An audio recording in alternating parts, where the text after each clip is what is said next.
ఉంటుంది, వేరే గూడెంలో ఉంటుంది. వెంకటేశ్వరం సరిపోదా? నువ్వు తిరుపతి ఎందుకు వెళ్ళడం పరిగెట్టుకుని?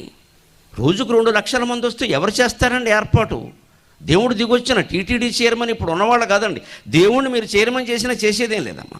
దేవుడే చైర్మన్ అయితే వెంటనే ఏం చేస్తారంటే గోవిందా అని అక్కడి నుంచి మాయమైపోతాడు గొడవ లేకుండా. ఇక మళ్ళీ కనపడ్డాయి. ఇంక రాడుగా అవడను. ఆయనే లేనప్పుడు మనం ఎందుకు కడతాం?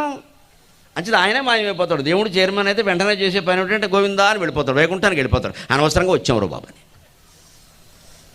మొత్తం దేవాలయాల్లో అవినీతి జరుగుతుందంటే మనం కారణం, మన పిచ్చి నమ్మకాలు కారణం. దాని నుంచి బయటపడి జీవితంలో స్వచ్ఛంగా ఉన్నావా లేదా, సంపాదన ప్రతి రూపాయి స్వచ్ఛంగా ఉందా లేదా. లక్ష్మీదేవి ఎక్కడ పుట్టిందండి? మన పురాణాలు ఏం చెబుతున్నాయండి?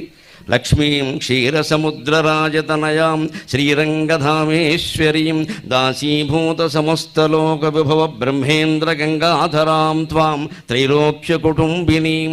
క్షీరసముద్ర